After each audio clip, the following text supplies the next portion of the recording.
Good evening. We're going to get started here in just a few moments. We're just going to give everyone a chance to get settled, and then we'll begin our session. I'd like to welcome you to our online Doctor of Education in Applied Learning Sciences information session. We are going to cover a lot of content and ultimately hope this will help you determine if our program is going to be a good fit for you. My name is Rashonda Butler. I am a student advocate here at the University of Miami Online Division. If you should decide to apply and are accepted into the program, I will work with you closely during your first year of class to get you acclimated to the online environment. We do have a lot of content to cover here tonight and hope that you will find this information useful. Before we get started, we do have a few housekeeping items. We do understand that your time is very valuable and we want to be courteous of that. This session will be about 45 minutes. If for any reason you need to head out or if you're coming in late, don't worry, you're going to be getting a copy of this recording. It will be emailed to you later on this week. Again, we are going to cover a lot of content tonight with regards to the courses that you'll be taking, the structure. You're going to hear from faculty within the program as well as an alumni. We wanted to make sure that this session is specifically geared for you. So if there's a specific question that you have for the panelists, you will see a Q&A feature at the bottom of your screen. So please feel free to utilize that. We would love to cover any questions that you have, but we do ask that we utilize this time as efficiently as possible. So try to make sure that these questions are geared toward the content and structure of the program. If you have any specific questions with regards to the application items or financial aid, be sure to connect with one of our enrollment advisors. They do look forward to speaking with you on an individual basis and will help you through the process. I'm thrilled to have a fantastic group of panelists joining me today.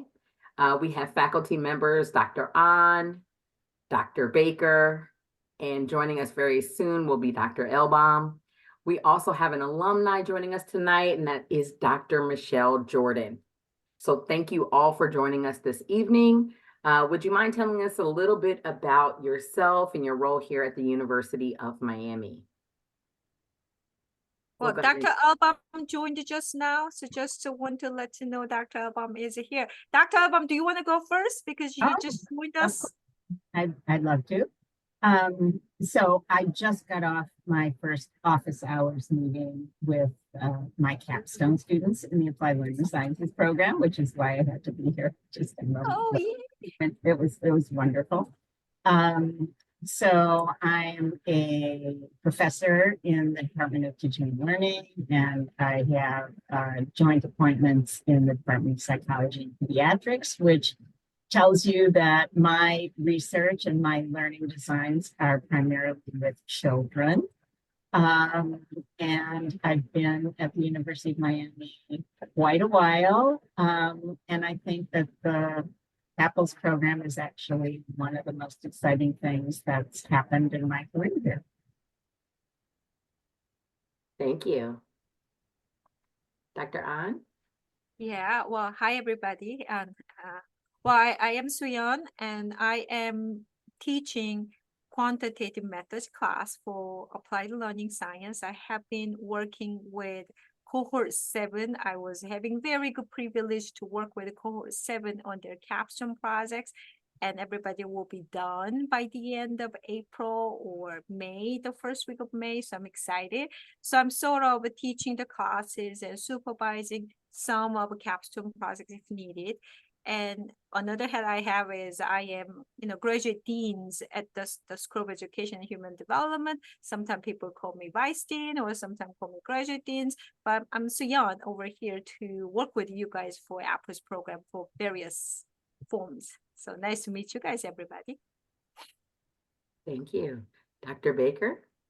And I'm Bruce Baker. I'm the chair of the Department of Teaching and Learning, which is the department in which the Apple's online EdD program is a part of. I am also, Dr. Elbaum works with children. I work with numbers and lots of them. I develop big data systems for evaluating and comparing school systems across the United States and focus on kind of finance and economics of education as well as research design in quantitative analysis. And I'm actually also just starting tomorrow night. I have my intro session with a group of students who are entering their last two capstone courses, which are to help them kind of formulate. We'll talk about this in a little bit, but to put together that final project, do the project, summarize the results, and have that written up and ready to go by early May, coinciding with what Dr. Ram was talking about a few minutes ago. And I have found this is just my second year at the University of Miami. I was previously at Rutgers University, and before that at the University of Kansas. And I have found this program to be a really exciting part of the department, with a really kind of creative and energetic faculty who are also always thinking about, how can we make the program better? How can we evolve this over time? Dr. Ron mentioned that she's working with cohort 7 on their capstone projects. I'm working with the other half of cohort 7 on theirs. I believe Dr. Elbaum just started the capstone process with maybe cohort 9. And the summer starting cohort will be cohort 14. So we've been practicing. And in the process of practicing, we've been trying to modify things and make them better as we go. So I'm excited to start talking about that a little bit. Thank you. Dr. Jordan. Hi, I'm Michelle Jordan. I'm an alumna of the program. I am a lead learning experience designer for a company called UKG. We are, I believe, actually now the world's largest human resources and workforce management software company. And I work on a product timekeeping. So all of our customers across the world, over 10,000 customers, from enterprise level to medium-sized companies that use our software, have to take my learning because everybody gets the timekeeping model. So that's what I do now.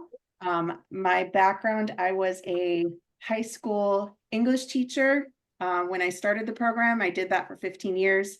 I was also the school's educational technologist. So I worked with teachers, helping them to incorporate technology meaningfully into their courses. And out of the program, I was recruited by Miami-Dade College online as a senior learning experience designer, and worked with faculty designing, redesigning, updating their online courses. It's a little bit about me. I'm really happy to be here. Thank you. We're glad to have you. Before we get started with the Q&A, Dr. Baker is going to talk a little bit about our curriculum. Yes, and I may defer to Dr. Elbaum at some point in this because she is more the substantive expert in the content of these courses. But just to give you an overview, it's the program involves a series of 7-week courses. That the next start point will be this summer in 2 7-week sessions, and then 2 7-week sessions in the fall, then the spring of 25, and rotating through until I think it wraps up around the late summer, fall of 26 for this sequence. And the courses are really broken into a couple of different clusters, and we've done some reorganizing for the summer start point. You do start with an intro course, introducing you to the program, introducing you to the learning management system and all of the tools that you need to succeed in the program in the first course. And then the courses that I have listed in blue here are really the programmatic core courses, which are on various theories of human and organizational learning, as well as on, design concepts for online learning environments, for workplace learning environments, for other formal learning environments, a series of design courses that get your hands dirty in design projects. And we've recruited a really good team of faculty among ourselves in the department, and a really strong core of faculty from around the country who work in our program as well, from New Hampshire, from Georgia, from Utah, consistent kind of participants in this process. We also, so those are the blue courses, kind of the core human learning, organizational learning, and design courses. The courses in yellow start introducing, we moved some of these a little earlier in the program based on feedback from students, because if we're going to pitch to you guys that you should learn how to research and revise and redesign to make your programs better, we ought to try to follow the same guidance that we give.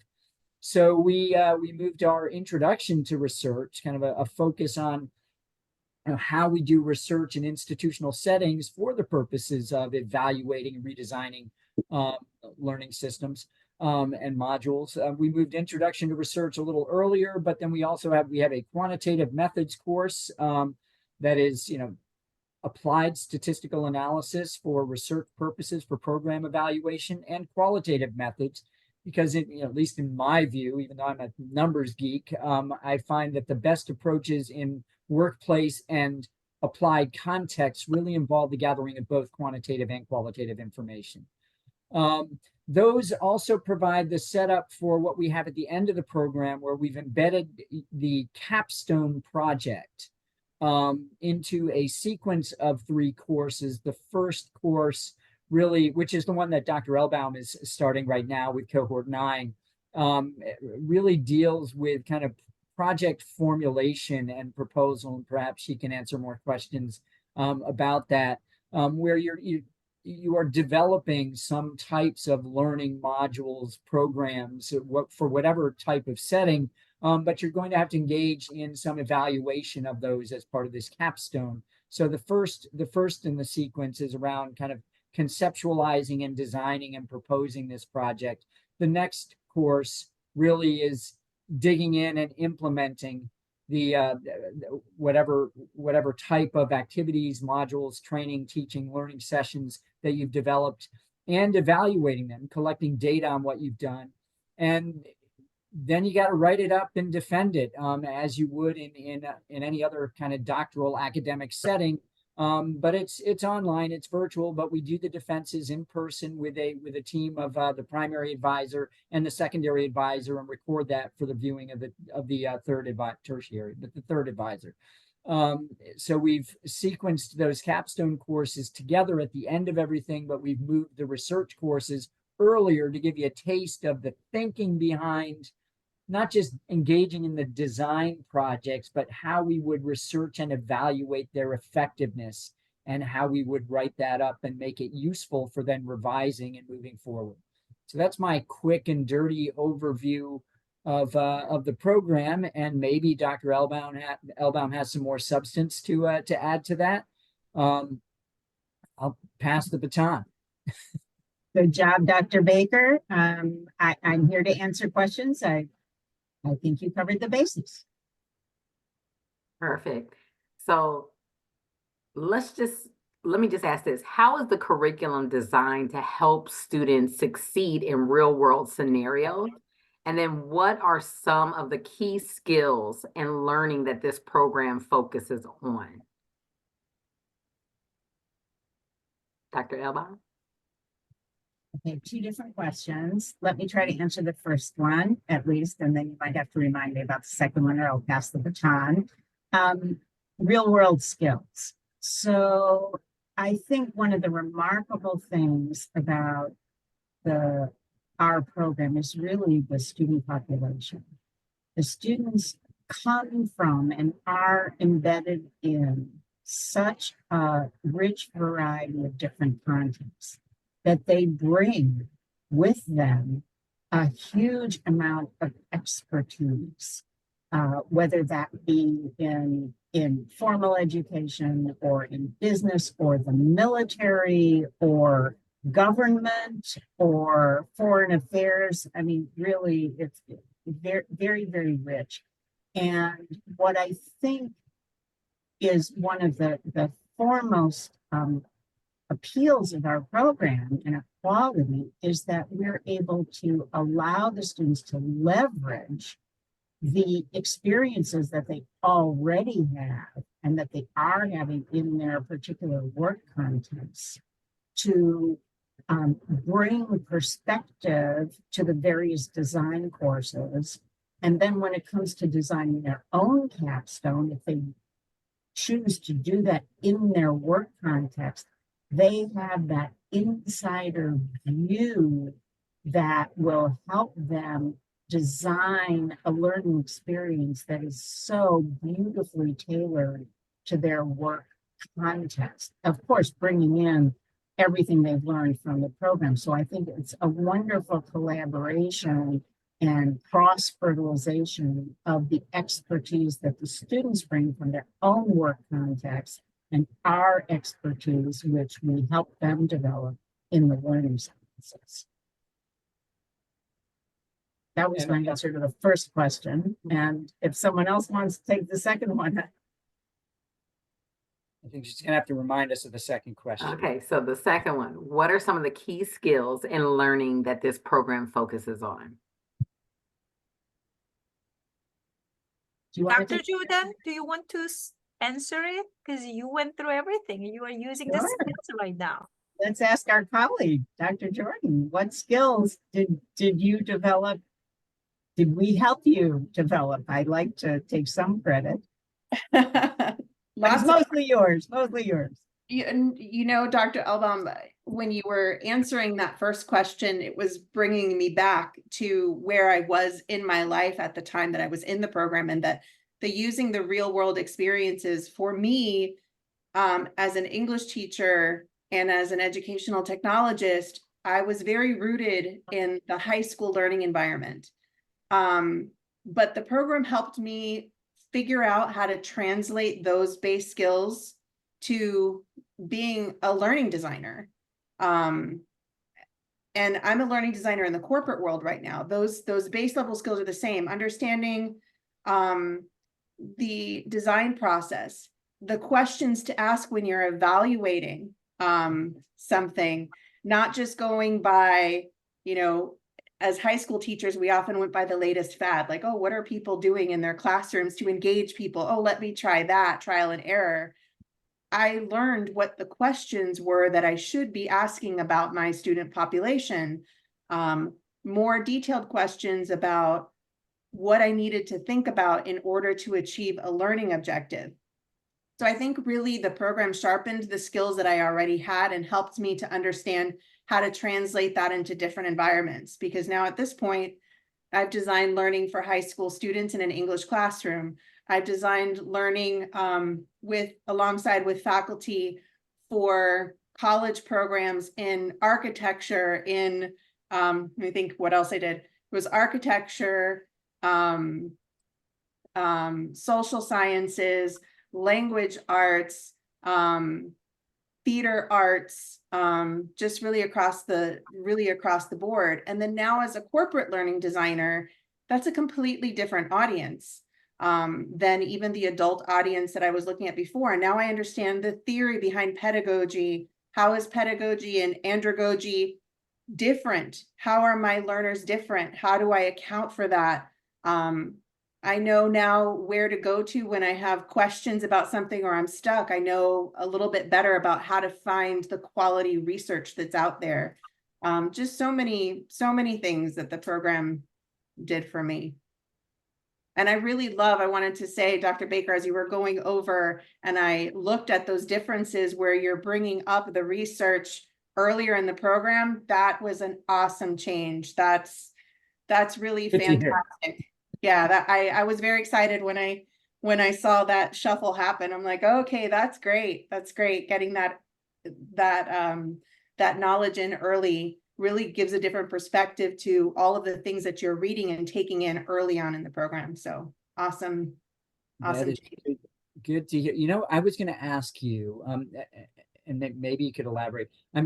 I'm guessing that some of those opportunities to engage in like learning and design projects across sectors and fields were through the activities in some of those core courses, right? That there's a lot of applied work in those courses, and there are a handful of them. So you get to try different things, and you've got cohort members from different fields, from medicine, military, whatever. So yeah, absolutely. And that was a really great setup also. I will say that, you know, I was not the biggest fan of group work coming into the program. As a teacher, as a high school teacher for 15 years, I did group work with my students. And I knew the different roles that people tend to take in it, and I knew the pain, but I also knew the importance of doing it. And when I went into the program and saw that there was so much group work, I kind of groaned, because I end up being the person that does most of the work. I'm that person. I'm the type A. And even if I don't take a leadership role, oftentimes that leadership role gets pushed on me. That's the way it's always been. And so I would prefer to do things on my own. And I have to say that the group work in the program was really, really helpful. It also forced me to, and I'm a pretty outgoing social person. I'm an extroverted introvert. But it forced me to make connections with my cohort, and engage with them in a way that I wouldn't have done had we not had to collaborate on so many projects. And that was incredibly helpful because now in my role, there is a lot of collaboration with people across the globe in certain respects. And so it really gave me a handle on how to handle like adult group projects, and also formed fantastic friendships. I'm very good friends with several people in my cohort, and the cohort as a whole. Most of us keep in touch with via the WhatsApp chat that we started orientation day. We still celebrate victories and life events. It was really, really beneficial to have those experiences and be pushed out of my comfort zone. That's good to hear. Perfect. Thanks for sharing that. Dr. Jordan, can you talk about your interaction with faculty throughout the program? What level of engagement did you experience with them? I will say that I never really hesitated to reach out to faculty. I didn't feel like I couldn't ask the question or like I would have to wait a long time for a response. Everyone was incredibly responsive. Faculty made time outside of our regular office hours if they needed to explain things. I just had a really great experience with faculty. I am going to say that Dr. An was my favorite, my favorite professor for my least favorite course, because I'm not a numbers person. So I had never taken any kind of statistics or anything in my master's program, my bachelor's in high school. So I was very intimidated by this, and she was absolutely incredible. Multiple office hour sessions a week. I still remember her, being in the Zoom and her going over things, and I would make a face, maybe like I didn't understand something, and she'd say, "Michelle, what's that face?" I was like, "What? I made a face? You made a face. What's happening there? You don't understand something?" And would call me out and get me through it. And that was really my experience. Everybody was very responsive, very helpful, very kind, very genuinely interested in our learning and development. Meaningful comments on our work, meaningful, helpful, constructive comments on our work. Well, because Dr. Jordan is talking about relationship, I would say that it is always a mutual relationship. So as Dr. Jordan said, everybody in the group, they are really collaborative. They are working together. They are supporting each other. They are looking at their pathways together. I think that makes a big differences for anybody like us, Dr. Albam, Dr. Baker, myself. We love to work with those people who are engaging, who want to work with us, who love us. I think that is the best key. So I would say it's always whoever working on from the beginning and then going through with us and appreciate and respect each other. That's why I would say Dr. Jordan, not only Dr. Jordan, Dr. Alban was exactly the same things. Everybody are really amazing cohorts that you are having it. Maybe long-time friends, I would say, right, Dr. Alban? Yeah, absolutely. And I have people contact me from the first cohort that I taught, and they're in new positions, and let's just say that there's a whole network out there that maybe at some point we'll even get even further interconnected among our graduates and faculty. That's very good. Right. So this question is for faculty. The University of Miami has a far-reaching alumni network and an impressive reputation as a leader in higher education. How does the online program help students leverage these advantages, especially as students are based all over the country?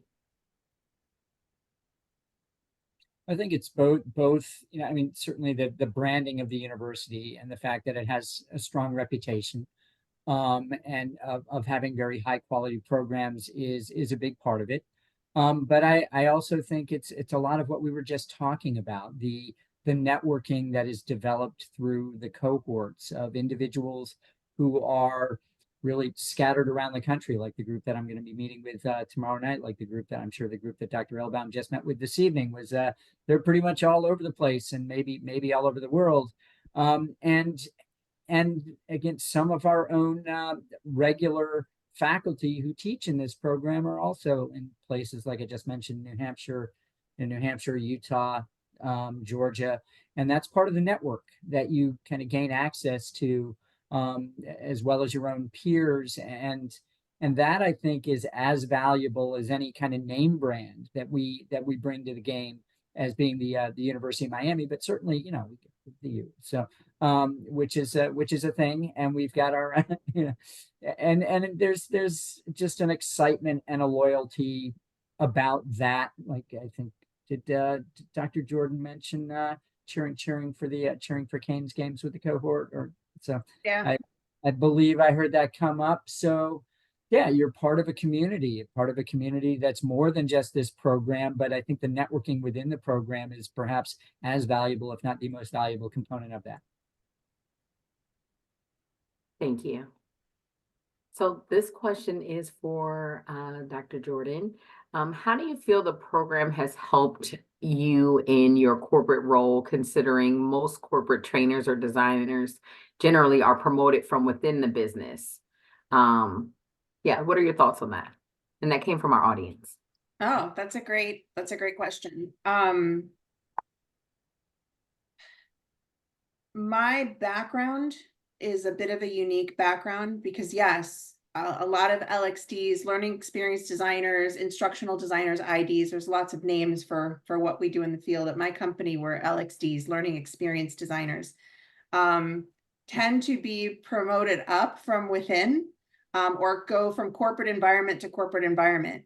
You don't see, at least in my experience, a whole lot of people come from the secondary English classroom or the secondary classroom and jump into a corporate environment, or even a higher ed learning environment for that matter. I bring a unique perspective because I think when we come from the academic world, which I'm assuming the person that asked this question is coming from the academic world and wanting to get into corporate. When we come from the academic world, in terms of learning design, there's a lot more creativity. There's a lot more room for creativity. You have a variety of tools at your disposal and figure out how to make those tools work. In a corporate learning environment, you have a set of tools and you have a set of standards, and you have to figure out how to be creative within that. So coming from the background that I came from, coupled with what I learned in the program, how to ask these questions better, how to approach learning design from a iterative way, helped me. And I will say that I was recruited out of the program to work for Miami-Dade College Online. I was not done with my degree yet. And that position as a senior learning designer or senior instructional designer, I had applied for that same position a couple years before. The only difference was that I was in the program and had that on my resume. That alone is what got me in the door.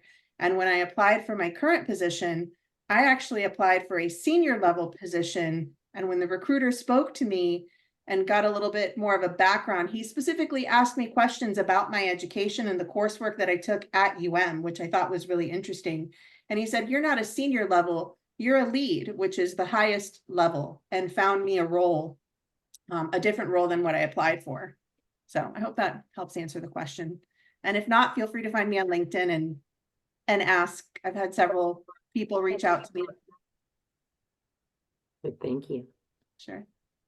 So this one's for faculty. For a busy professional, what are the advantages of completing the online program? How do our faculty make themselves accessible for questions and discussions? I'll start out and then my colleagues can join me. So it's a fast-paced program. So these sessions are 7 weeks, but I think all of us try very hard to structure each of those courses in the most reasonable and scalable way so that it really, each course is doable within the time allotted. And the other thing that we do, I think, is I do this, I think other faculty do it as well, but maybe in slightly different ways, is we really individualize as necessary for the students. So I'll just put this out. I don't know if every faculty member does this, they all do their own versions, but I arranged an individual Zoom session this week, which is the first week of the capstone course for this cohort that I'm advising, to have a 30-minute Zoom with every single student in my cohort so that I can get to know them. And of course, I asked them what times they would be available so that I could work it into my schedule. So that's my way of accommodating, but all of us know that our students are as busy as we are because they're almost all professionals. If they're not, they're aspiring professionals. And they have families as well. We totally understand that. And so we individualize and accommodate because we consider them really our junior colleagues.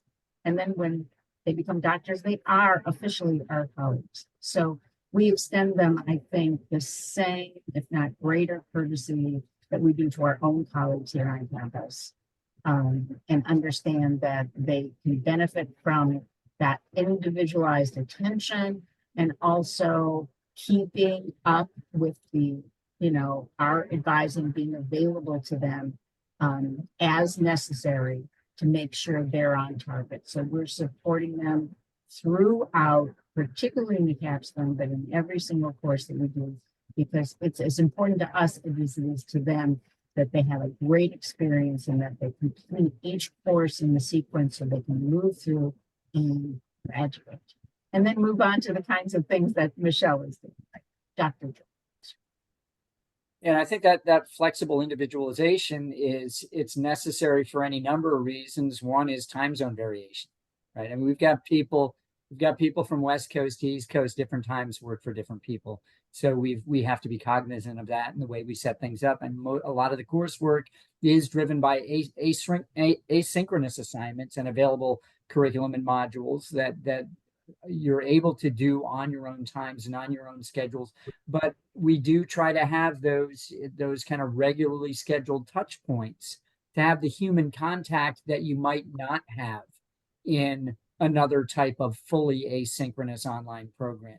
We keep the program to a manageable size where we can do what Dr. Elbaum just talked about doing, actually meeting with each of the students, getting to know those students. I've actually spent some time in the run up to the start of my course, getting to know the students who are going to start the last 2 of the capstone sequence. That's a little bit unique to the capstone sequence because we got to make sure that you've got project ideas that are ready to go that really requires individual advisement along the way to make those happen. So we do get to know the students. We have to get them through this process. And it's got to be flexible and adaptive because people are all over the place. Even people working in teams together might be anywhere from Maryland to Arizona. So yeah. Perfect. Thank you. Speaking of the asynchronous format, Dr. Jordan, with regards to you being a working adult, how did you handle going to school? And do you have any tips for individuals looking to get into this program, how to be successful? This is one of my favorite questions because it is very much right up my alley. Organization. So set up a system of organization early. For me, I was using the Google platform at the time. So I think this is still the same. The Wednesday before a course opens, the course becomes available to students. So they have like a 4 or 5 day lead time, more or less. The day the course becomes available, set up your folders. Whatever folder structure makes sense for you. For me, it was I had a folder for each week. And then I would go out and get online and find all of the readings for the courses for that course and put it in the folder for the week. That alone, I didn't have to spend time during a course looking for a reading assignment. I had it, it was there. And then the bonus, at least working with Google and Microsoft does the same thing, is I'd share the folder, the readings folder with my cohort in case somebody was struggling and couldn't find it, they'd have it too. So if I was doing the work, there was also one time where somebody else in the cohort volunteered. They said, you always find the readings for us. I'll do it this time. And found the readings and shared it with the cohort. So organize early, access the course the first day, set up your organization, and then figure out a schedule that works for you, but pad the schedule. Because life happens and you may say, well, I'm going to do all the readings on the weekend so that I can have whatever the first assignment is kind of in my brain at that point. But then something happens on the weekend that wasn't expected. And now, you're in the middle of the work week. You've got to build your schedule knowing what your normal life is like and give yourself a little bit of padding and give yourself some grace too if things don't go exactly the way you plan them. And again, anybody out there can find me on LinkedIn and message me if you have, questions or want more tips around organization and how to be successful. But that saved me. Setting up calendar reminders for assignments for the course. That was all part of the work that I did before I read anything or started the first assignment. Okay, thank you. Dr. Baker, I do have a question from the audience. Can you elaborate if the capstone is an individual or a group project?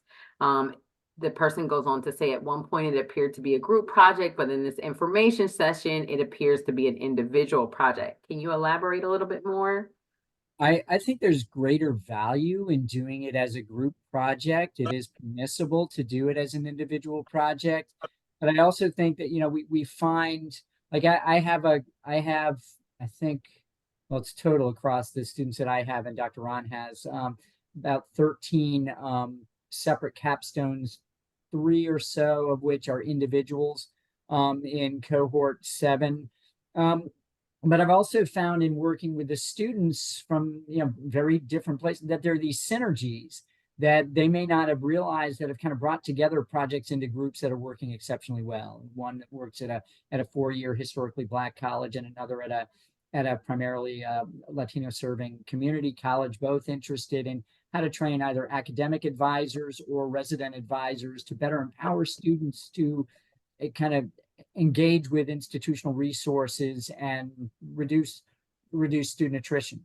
So they had very similar ideas in their projects across different institutions and found a way to collaborate in the design instead of working as individuals. And these are big and complex projects. And sometimes it's just really useful to have people with different perspectives to bounce ideas off of.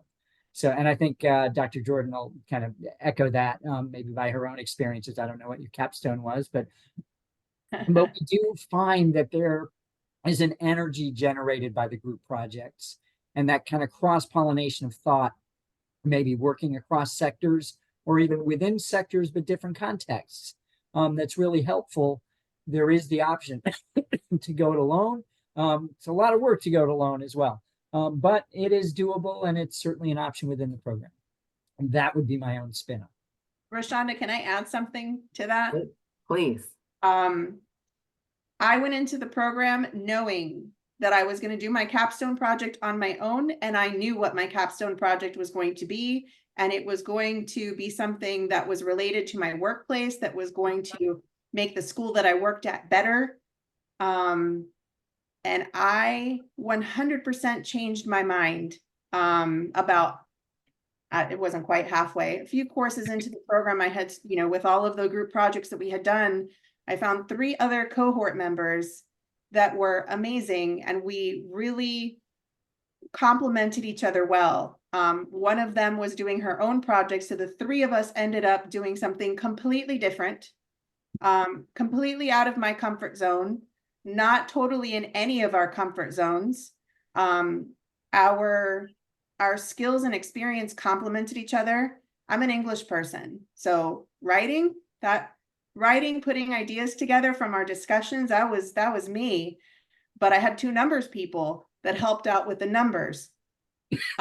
So we complemented each other really well, and it ended up being an amazing experience that was still useful to me in a practical sense. So if you have yourself dead set on doing your capstone alone, if it's something that you're really passionate about, I can see that, but leave yourself open to the possibility of doing a group capstone, because it could be really spectacular. You have time to find people who would complement you, and that you'd work well with. Thank you. All right, so we're running close to time. So I'll ask one last question to faculty. How does earning a Doctor of Education set our students apart in the current job market? And what does this degree mean to future employers? I think Dr. Jordan answered that a few minutes ago quite well. And that, in particular, if you have been working in K through 12 or even higher education settings, but don't have a doctorate, this particular doctorate and the type of collaborations in which you can engage in the process gives you that leverage to maybe jump sectors and do design work in corporate, in healthcare, in whatever other sector, because you've then had that cross-sector experience and training in the program, and you've been able to design projects for others. So, and then having the doctorate itself, I believe, or at least being near completion of the doctorate, was a tipping point on actually being able to level up and move out of the sector and level up at the same time. So it's a it's a valuable credential in that sense, because it's a credential that involves substantive practical training, in addition to being backed by solid academic theory. Perfect. Thank you all so much. We are going to go ahead and close out for today. But before we go, with regards to what do you need in order to apply? Okay, these instructions you'll see at the bottom. You'll need your transcript, your resume, your personal statement, 3 letters of recommendation. And if you are choosing to use financial aid, you will also need to complete a FAFSA. Also, I'm so sorry. Let me just thank all the professors for coming tonight, along with Dr. Jordan as well. We appreciate your time as well. So also with regards to early admission deadline, that early admission deadline is going to be Monday, March 11th. So please go ahead and get your items in. Also, for joining us tonight, they are going to offer you a $300 deposit fee waiver, and you're going to receive 50% off of your tuition. Can't beat that. But again, you must apply by the deadline, which is Monday, March 11th. With regards to contacting an enrollment advisor, they can be reached at 1-800-411-2290. And if you are ready to go ahead and start your application, the QR code is located at the bottom of the screen. So again, thank you again for joining us. Have a good evening. Bye-bye. Bye.